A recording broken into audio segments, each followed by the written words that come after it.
Perkenalkan, saya Sintiki Elisedapa, NIM 1121072. Di sini saya akan menjelaskan tentang pengertian kebijakan moneter dan tujuannya.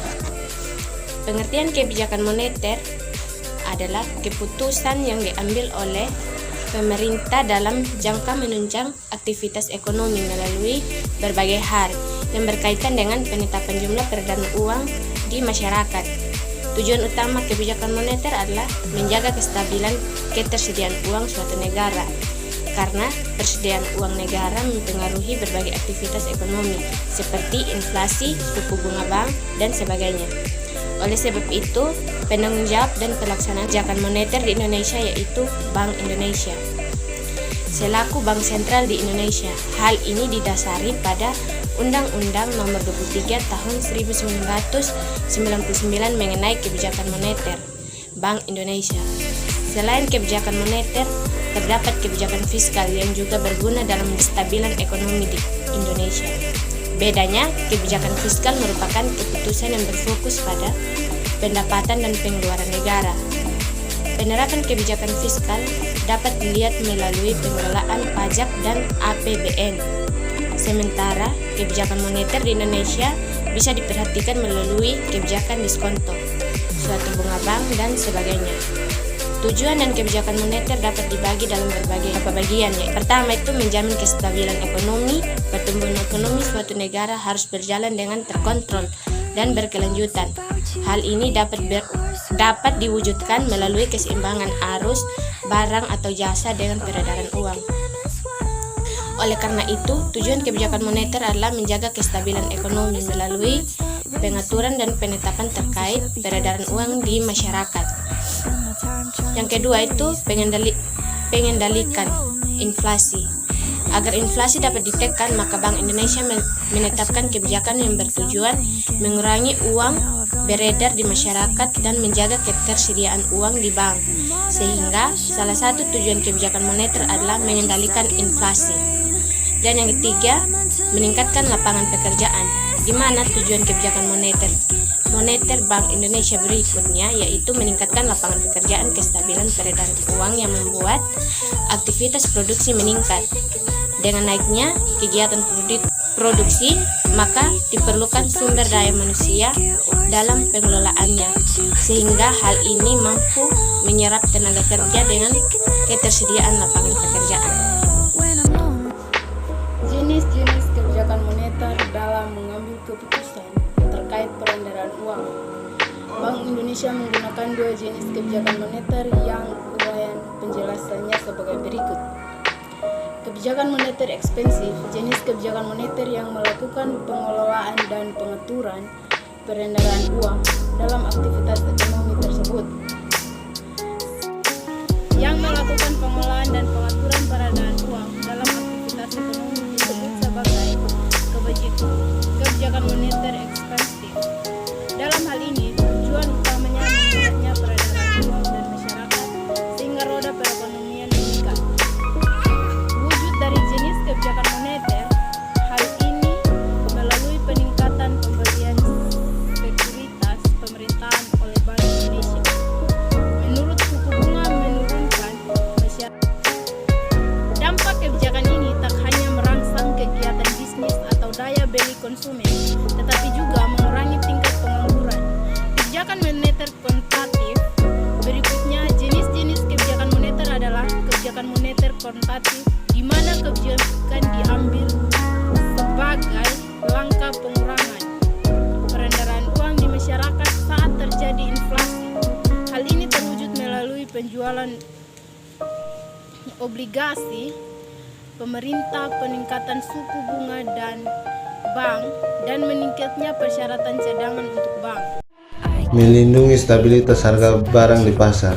Tujuan kebijakan moneter diharapkan mampu melindungi stabilitas harga pasar. Ketika harga stabil, maka menumbuhkan rasa percaya masyarakat terhadap tingkat harga sekarang dan di masa mendatang, sehingga tingkat daya beli antar periode tetap sama. Kestabilan harga ini bisa diatur melalui keseimbangan peredaran uang, permintaan barang, dan produksi barang. menjaga keseimbangan neraca pembayaran internasional. Kebijakan moneter tidak hanya berpengaruh terhadap aktivitas ekonomi dalam negeri saja, namun juga luar negeri. Salah satu tujuan kebijakan moneter adalah menjaga keseimbangan neraca pembayaran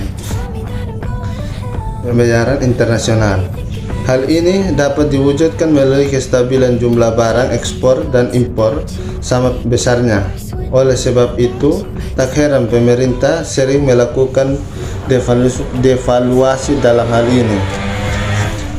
Mendorong pertumbuhan ekonomi, seluruh dampak atas kebijakan moneter diharapkan mampu mendorong pertumbuhan ekonomi, sebab demi mencapai tujuan tersebut diperlakukan sebagai kesuksesan tiap komponen, misalnya seperti tersedia lapangan pekerjaan, kontrol tingkat inflasi, aktivitas produksi dan permintaan barang dan lain-lainnya. Terima kasih. Saya akan menjelaskan contoh kebijakan moneter. Contoh kebijakan moneter adalah pengendalian inflasi. Saat inflasi tinggi, artinya uang yang beredar terlalu banyak, sehingga bank sentral akan mengambil kebijakan moneter dengan menarik uang yang beredar lewat kebijakan kenaikan suku bunga. Selanjutnya saya akan menjelaskan tentang pengertian kebijakan fiskal dan tujuannya. Pengertian kebijakan fiskal adalah kebijakan atau panduan atau landasan yang biasanya dilakukan oleh pemerintah atau pimpinan sebuah negara atau kerajaan untuk mengatur kondisi keuangan dan pendapatan negara. Kebijakan fiskal memiliki tujuan utama, yaitu untuk menentukan arah, tujuan, sasaran, serta prioritas dari pembangunan nasional dan pertumbuhan ekonomi suatu negara dan bangsanya. Selanjutnya saya akan menjelaskan tentang jenis kebijakan fiskal.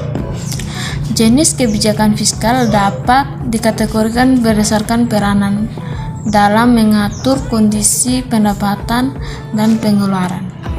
Antara lain sebagai berikut. Kebijakan fiskal surplus. Jenis kebijakan ini berorientasi pada tujuan untuk menciptakan surplus pada pendapatan atau nilai pendapatan yang dibubuhkan pemerintah lebih banyak ketimbang pengeluaran.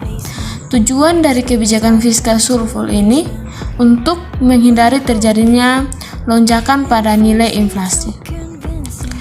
Untuk mencapai nilai surplus pada anggaran negara biasanya dilakukan dengan memperkecil anggaran untuk belanja. Selain itu, dengan melakukan akselerasi pada sejumlah komponen pendapatan, misalnya perpajakan maupun cukai. Intervensi pada kebijakan perpajakan dan cukai maka akan mempengaruhi realitas pendapatan pemerintah. Kebijakan fiskal defisit. Kebijakan fiskal defisit merupakan kebalikan dari jenis kebijakan sifat surplus. Jenis ini berorientasi pada tujuan untuk membuat nilai belanja lebih besar dari nilai pendapatan. Biasanya kebijakan ini diambil untuk menyuntik perekonomian agar lebih bergeliat. Dalam artian pemerintah negara biasanya bersedia mengalami defisit dengan meningkatkan belanja anggaran agar perekonomian bisa lebih terdongkrak. Biasanya keputusan untuk defisit ini diambil saat kondisi perekonomian suatu negara sedang lesu. Di sisi lain, kondisi ini akan berefek buruk karena pemerintah negara akan melakukan penarikan utang setiap tahun untuk memenuhi kebutuhan belanja yang besar sementara pendapatan kecil. Yang ketiga, kebijakan fiskal seimbang. Jenis kebijakan fiskal ini merupakan gabungan dari dua jenis sebelumnya, yang mana nilai pendapatan dan pengeluaran diusahakan untuk seimbang sehingga tidak ada kelebihan atau kekurangan dana. Nilai ini memiliki sisi positif dan negatif. Dalam kondisi yang seimbang berarti pemerintah tidak perlu untuk melakukan penarikan dana atau utang sehingga otomatis kondisi utang negara akan terjaga. Sebaliknya, kondisi yang seimbang menunjukkan bahwa kondisi perekonomian tidak menarik. Yang keempat itu kebijakan fiskal dinamis. Jenis kebijakan fiskal ini merupakan kebijakan fiskal yang sifatnya lebih longgar atau mudah dilakukan pengaturan saat kondisi berubah signifikan. Sederhananya, suatu negara tidak selalu dihadapkan pada kondisi yang dapat ditebak. Seperti saat pandemi COVID-19 seperti sekarang, negara dituntut untuk secara aktif melakukan perubahan pada komposisi anggaran pendapatan dan belanja pemerintah. Pemerintah diharuskan untuk mengoreksi angkatan pertumbuhan 2020 serta membuat paket stimulus ekonomi, di mana Indonesia sebagai salah satu negara yang mengalami dampak besar dari pandemi berupaya merespon kondisi tersebut dengan cepat. Lebih lanjut pembahasan dapat Gremens baca pada buku. Selanjutnya, yang pertama, insentif pajak selama pandemi COVID-19. Pemerintah memberikan keringanan berupa penghapusan sejumlah pajak bagi koperasi selama pandemi COVID-19. Hal ini tentunya mempengaruhi kinerja pendapatan pemerintah dari pajak yang secara persentase porsinya dalam APBN negara cukup tinggi. Berbagai gagasan, pemikiran, analisis, hasil penelitian mengenai berbagai aspek instrumen fiskal dalam APBN juga dapat Gremens mempelajari pada buku Dinamik Kebijakan Fiskal Merespon Ketidakpastian Global. Saat insentif pajak diberlakukan, berarti pemerintah akan merelakan semakin sedikit nilai pendapatan pajak yang akan diterima. Namun di sisi lain, langkah ini diambil sebagai upaya untuk menjaga perekonomian tetap stabil. Saat pajak korporasi dihapuskan, maka beban perusahaan akan semakin kecil dan akan membantu agar aktivitas usaha tetap jalan. Dengan begini, stimulus keringanan pajak diharapkan mampu mendorong perekonomian sehingga efek pandemi terhadap ekonomi tidak terlalu parah. Contoh yang kedua itu meningkatkan anggaran untuk penanganan COVID-19. Pemerintah juga kembali menaikkan nilai anggaran untuk penanganan COVID-19 melalui program pemulihan ekonomi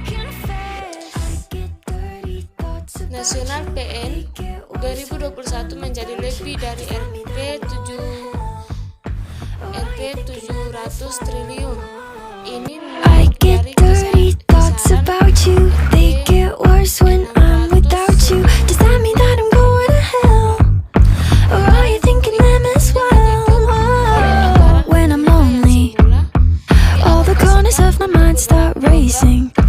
Things that should be kept in the basement. Spend my time trying to erase them.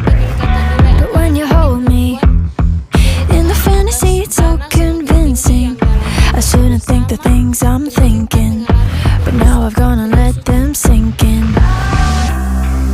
The more that I push them away, the more that you're stuck in my brain, the more I mentally undress like in a phase. I get dirty thoughts about you, they get worse when I'm without you. Does that mean that I'm going to hell? Or are you thinking them as well? Saat pandemi belum bisa terkendali. Karena itu membayar mahal untuk mengejar pemulihan lebih masuk akal ketimbang membiarkan ekonomi berlarut berefek pandemi dan tidak mengalami tindakan untuk mengatasi.